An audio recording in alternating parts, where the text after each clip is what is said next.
ಪ್ರಧಾನಿ ನರೇಂದ್ರ ಮೋದಿ ಅವರು ನಾಳೆ ರಾಜ್ಯಕ್ಕೆ ಆಗಮಿಸ್ತಾ ಇದ್ದಾರೆ. ಸಿಲಿಕಾನ್ ಸಿಟಿ ಬೆಂಗಳೂರಲ್ಲಿ ವಿವಿಧ ಕಾರ್ಯಕ್ರಮದಲ್ಲಿ ಪಾಲ್ಗೊಳ್ತಾ ಇದ್ದಾರೆ. ಈ ನಿಟ್ಟಿನಲ್ಲಿ ಖಾಕಿ ಬೆಂಗಳೂರಲ್ಲಿ ಹದ್ದಿನ ಕಣ್ಣಿಟ್ಟಿದೆ. ಈ ಕುರಿತ ಕಂಪ್ಲೀಟ್ ರಿಪೋರ್ಟ್ ಇಲ್ಲಿದೆ.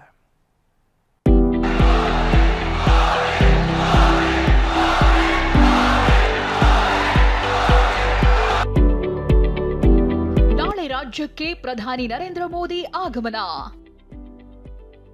ಆರ್ಟ್ ಆಫ್ ಲಿವಿಂಗ್ ಆಶ್ರಮಕ್ಕೆ ನಮೋ ಭೇಟಿ. ಹೌದು, ನಾಳೆ ಹೆಮ್ಮೆಯ ಪ್ರಧಾನಿ ನರೇಂದ್ರ ಮೋದಿ ಅವರು ರಾಜ್ಯಕ್ಕೆ ಆಗಮಿಸುತ್ತಿದ್ದಾರೆ. ನಾಳೆ ಬೆಳಗ್ಗೆ ವಿಶೇಷ ವಿಮಾನದಲ್ಲಿ ದೆಹಲಿಯಿಂದ HAL ವಿಮಾನ ನಿಲ್ದಾಣಕ್ಕೆ 9:30 ಸುಮಾರಿಗೆ ಆಗಮಿಸಲಿದ್ದಾರೆ. ನಂತರ ಬಿಜೆಪಿ ಕಾರ್ಯಕ್ರಮದಲ್ಲಿ ಭಾಗಿಯಾಗಲಿದ್ದಾರೆ. ಅನಂತರ ವಿಶೇಷ ಹೆಲಿಕಾಪ್ಟರ್ನಲ್ಲಿ 10:30ಕ್ಕೆ HALನಿಂದ ಹೊರಟು 11 ಗಂಟೆಗೆ ಆರ್ಟ್ ಆಫ್ ಲಿವಿಂಗ್ ಆಶ್ರಮಕ್ಕೆ ಆಗಮಿಸುತ್ತಿದ್ದಾರೆ. ಆರ್ಟ್ ಆಫ್ ಲಿವಿಂಗ್ ಫೌಂಡೇಶನ್ ಆಶ್ರಮದಲ್ಲಿ ಆಯೋಜನೆ ಮಾಡಿರೋ ಗುರುದೇವ್ ಶ್ರೀ ಶ್ರೀ ರವಿಶಂಕರ್ ಗುರೂಜಿಯವರ 70ನೇ ಜನ್ಮೋತ್ಸವ ಮತ್ತು ಆರ್ಟ್ ಆಫ್ ಲಿವಿಂಗ್ನ 45ನೇ ವರ್ಷದ ಸಂಭ್ರಮಾಚರಣೆಯ ಕಾರ್ಯಕ್ರಮದಲ್ಲಿ ಭಾಗಿಯಾಗಲಿದ್ದಾರೆ. ಇದೇ ವೇಳೆ ಹೊಸ ಧ್ಯಾನ ಮಂದಿರ ಕೂಡ ಉದ್ಘಾಟನೆ ಮಾಡಲಿದ್ದಾರೆ. ಈ ಹಿನ್ನೆಲೆಯಲ್ಲಿ ಆಶ್ರಮದಲ್ಲಿ ಬಿಗಿ ಪೊಲೀಸ್ ಬಂದೋಬಸ್ತ್ ಕೂಡ ಮಾಡಲಾಗಿದೆ. ಗುರುದೇವ್ ಶ್ರೀ ಶ್ರೀ ರವಿಶಂಕರ್ ಗುರೂಜಿ ಅವರ ಹಾಗೂ ಆಶ್ರಮದ ಇತಿಹಾಸವನ್ನ ನೋಡುವುದಾದ್ರೆ,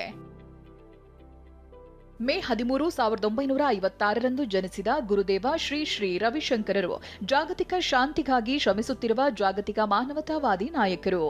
ಗುರುದೇವರದ್ದು ಬಾಲ ಪ್ರತಿಭೆ. ತಮ್ಮ 4ನೆಯ ವಯಸ್ಸಿಗೆ ಭಗವದ್ಗೀತೆಯ ಶ್ಲೋಕಗಳನ್ನು ಪಠಿಸುವ ಮೂಲಕ ತಮ್ಮ ಶಿಕ್ಷಕರಿಗೆ ಬೆರಗು ಮೂಡಿಸಿದ್ರು. ವೇದ ಸಾಹಿತ್ಯ ಮತ್ತು ಭೌತಶಾಸ್ತ್ರ ಎರಡನ್ನೂ ಅಧ್ಯಯನ ಮಾಡುವ ಮೂಲಕ ಗುರುದೇವರು ಪುರಾತನತೆ ಮತ್ತು ಆಧುನಿಕತೆಯ ನಡುವಣ ಸೇತುವೆಯಾಗಿದ್ರು. ಶಿವಮೊಗ್ಗದ ಹತ್ತಿರದ ನದಿಯ ತೀರದಲ್ಲಿ ಕೈಗೊಂಡ 10 ದಿನಗಳ ಮೌನವ್ರತದ ಅವರು ಸುದರ್ಶನ ಕ್ರಿಯೆ ಎಂಬ ಪ್ರಭಾವಶಾಲಿ ಉಸಿರಾಟದ ತಂತ್ರವನ್ನ ಕಂಡರಿಸಿದ್ರು. ಗುರುದೇವರು ತಮ್ಮ ಅಸಂಖ್ಯಾತ ಶಾಂತಿ ಉಪಕ್ರಮಗಳು, ಸಂಘರ್ಷ ನಿವಾರಣೆ, ಆಘಾತ ಪರಿಹಾರ, ಶಿಕ್ಷಣ, ವ್ಯಸನ ಮುಕ್ತಿ, ಜೈಲು ಸುಧಾರಣೆ, ಯುವ ಸಬಲೀಕರಣ, ಕೌಶಲ್ಯ ಸೃಷ್ಟಿ, ನದಿ ಪುನಶ್ಚೇತನ ಮತ್ತು ಪರಿಸರ ಸಂರಕ್ಷಣೆಯಂತಹ ಅನೇಕ ಮಾನವೀಯ ಕಾರ್ಯಕ್ರಮಗಳ ಮೂಲಕ ಹೆಸರಾಗಿದ್ದಾರೆ. ಗುರುದೇವರು ವಿಶ್ವ ವೇದಿಕೆಯಲ್ಲಿ ಆಯುರ್ವೇದ, ಯೋಗ ಮುಂತಾದ ಭಾರತೀಯ ಪ್ರಾಚೀನ ಜ್ಞಾನ ಪದ್ಧತಿಗಳ ಪ್ರತಿಪಾದಕರಾಗಿದ್ದಾರೆ. ಒತ್ತಡ ಮುಕ್ತ ಹಾಗೂ ಹಿಂಸಾಮುಕ್ತ ಸಮಾಜದ ನಿರ್ಮಾಣದ ದೂರದೃಷ್ಟಿಯಿಂದ ಗುರುದೇವರು 1981ರಲ್ಲಿ ಆರ್ಟ್ ಆಫ್ ಲಿವಿಂಗ್ ಸಂಸ್ಥೆಯನ್ನ ಸ್ಥಾಪಿಸಿದ್ರು. ಇಂದು ಈ ಸಂಸ್ಥೆಯ ಕಾರ್ಯವ್ಯಾಪ್ತಿ 182 ದೇಶಗಳಿಗೆ ವ್ಯಾಪಿಸಿದ್ದು, ತನ್ನ ಶಿಕ್ಷಕರು ಮತ್ತು ಸ್ವಯಂ ಸೇವಕರ ಮೂಲಕ ಜಗತ್ತಿನಾದ್ಯಂತ 10 ಕೋಟಿಗೂ ಹೆಚ್ಚು ಜನರನ್ನ ತಲುಪಿದೆ. ಬೆಂಗಳೂರಿನಲ್ಲಿ ಕೇವಲ 200 ಮಕ್ಕಳಿಂದ ಪ್ರಾರಂಭವಾದ ಅವರ ಶಿಕ್ಷಣ ಕ್ಷೇತ್ರದ ಪ್ರಯೋಗವು ಇಂದು ದೇಶದಾದ್ಯಂತ ಅತ್ಯಂತ ಹಿಂದುಳಿದ ಪ್ರದೇಶಗಳಲ್ಲಿ 1356 ಉಚಿತ ಶಾಲೆಗಳ ಮೂಲಕ 1,20,000 ವಿದ್ಯಾರ್ಥಿಗಳಿಗೆ ಶಿಕ್ಷಣವನ್ನು ಒದಗಿಸುವ ಬೃಹತ್ ಜಾಲವಾಗಿ ಬೆಳೆದಿದೆ. ಗುರುದೇವರ ಪ್ರಯೋಗಗಳು ಜನರಿಗೆ ತಮ್ಮ ಆಕ್ರಮಣಶೀಲತೆ ಮತ್ತು ಹಿಂಸಾ ಪ್ರವೃತ್ತಿಯನ್ನ ತೊರೆಯಲು ಸಹಾಯ ಮಾಡಿವೆ. 1988ರಲ್ಲಿ ಪ್ರಾರಂಭವಾದ ಅವರ ಜೈಲು ಕಾರ್ಯಕ್ರಮವು ಈವರೆಗೆ 65ಕ್ಕೂ ಹೆಚ್ಚು ದೇಶಗಳ 8 ಲಕ್ಷಕ್ಕೂ ಹೆಚ್ಚು ಜನರಿಗೆ ತಮ್ಮ ಆಕ್ರಮಣಶೀಲತೆಯಿಂದ ಮುಕ್ತರಾಗಿ ಜೀವನದಲ್ಲಿ ಪರಿವರ್ತನೆ ಕಂಡುಕೊಳ್ಳಲು ನೆರವಾಗಿದೆ.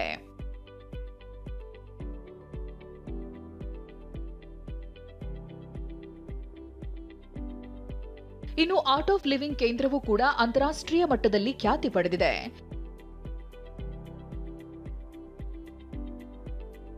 ಒಂದು ಕಾಲದಲ್ಲಿ ಬಂಡೆಗಳಿಂದ ತುಂಬಿದ್ದ ಬಂಜರು ಭೂಮಿಯು ಇಂದು ನಳನಳಿಸುತ್ತಿರುವ ಪರಿಸರ ವ್ಯವಸ್ಥೆಯಾಗಿ ರೂಪುಗೊಂಡಿದೆ.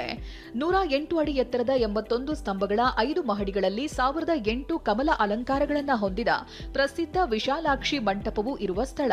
ಆತ್ಮೋನ್ನತಿಗಾಗಿ ಧ್ಯಾನ, ಯೋಗ ಮತ್ತು ಸುದರ್ಶನ ಕ್ರಿಯೆಗಳಲ್ಲಿ ನಿರತರಾಗಿರಲು ಜಗತ್ತಿನ ಮೂಲೆ ಮೂಲೆಗಳಿಂದ ವರ್ಷದ ಎಲ್ಲಾ ದಿನಗಳಲ್ಲಿಯೂ ಸಾವಿರಾರು ಜನರು ಆಶ್ರಮಕ್ಕೆ ಭೇಟಿ ನೀಡುತ್ತಾರೆ. ಪ್ರತಿದಿನ ನಡೆಯುವ ಸತ್ಸಂಗವು ಆಶ್ರಮ ಜೀವನದ ದಿನಚರಿ ಪ್ರಮುಖ ಕಾರ್ಯಕ್ರಮ.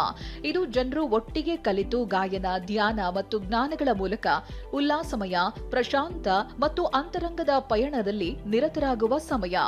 ರಾಧಾ ಕುಂಜ, ಕೆರೆಯ ತೀರದ ಉದ್ಯಾನವನ, ಧ್ಯಾನಕ್ಕೆ ಪೂರಕವಾದ ನಡೆಹಾದಿಗಳು ಆಶ್ರಮದ ವಿಶೇಷಗಳು.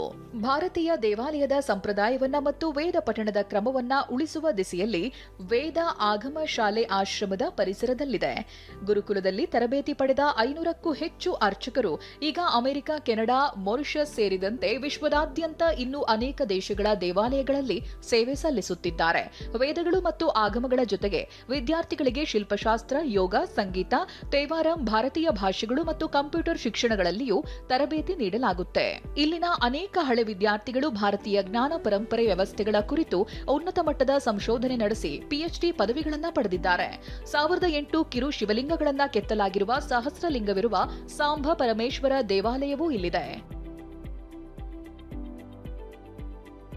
ಸುಮಾರು 1 ಲಕ್ಷ ಜನರು ಕುಳಿತು ಧ್ಯಾನ ಮಾಡುವಷ್ಟು ವಿಶಾಲವಾದ ಬಯಲು ರಂಗಮಂದಿರ ಗುರುಪಾದುಕಾ ವನ ಇಲ್ಲಿದೆ.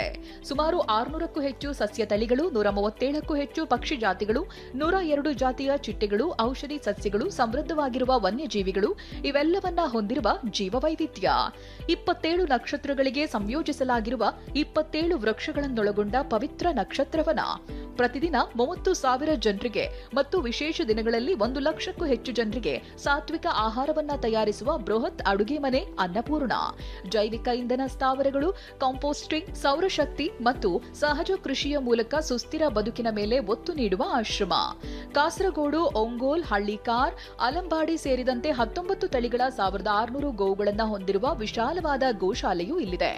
ನೆಮ್ಮದಿಯಿಂದ ಪ್ರಕೃತಿ ನಡಿಗೆ, ಸುಂದರವಾದ ಸೂರ್ಯಾಸ್ತ, ಹಕ್ಕಿಗಳ ಕಲರವ, ಚಿಟ್ಟೆಗಳ ಆವಾಸ ಸ್ಥಾನ ಮತ್ತು ಆಧ್ಯಾತ್ಮಿಕ ಅಭ್ಯಾಸಗಳಲ್ಲಿ ನಿರತರಾಗುವ ಮುಕ್ತ ಅವಕಾಶ ಆಶ್ರಮದಲ್ಲಿ ದೊರೆಯುತ್ತದೆ. ಹೀಗೆ ಗುರುದೇವ್ ಶ್ರೀ ಶ್ರೀ ರವಿಶಂಕರ್ ಗುರೂಜಿ ಮತ್ತು ಆರ್ಟ್ ಆಫ್ ಲಿವಿಂಗ್ ವಿಶ್ವಮಟ್ಟದಲ್ಲಿ ತನ್ನ ಸಾಧನೆಗೆ ಹೆಸರುವಾಸಿಯಾಗಿದೆ. ನಾಳೆ ಪ್ರಧಾನಿ ಮೋದಿಯವರು ರಾಜ್ಯಕ್ಕೆ ಆಗಮಿಸಿ ವಿವಿಧ ಕಾರ್ಯಕ್ರಮದಲ್ಲಿ ಭಾಗಿಯಾಗ್ತಿದ್ದಾರೆ. ಆ ಕಾರ್ಯಕ್ರಮಗಳ ಪೈಕಿ ಆರ್ಟ್ ಆಫ್ ಲಿವಿಂಗ್ ಕಾರ್ಯಕ್ರಮವೂ ಇದೆ. ಈ ನಿಟ್ಟಿನಲ್ಲಿ ಪೊಲೀಸ್ ಇಲಾಖೆ ಬಿಗಿ ಭದ್ರತೆ ಮಾಡಿಕೊಂಡಿದೆ. ಪ್ರಶಾಂತ್ ಹುಲಿಕೆರೆ, ಟಿವಿ9 ರಾಮನಗರ.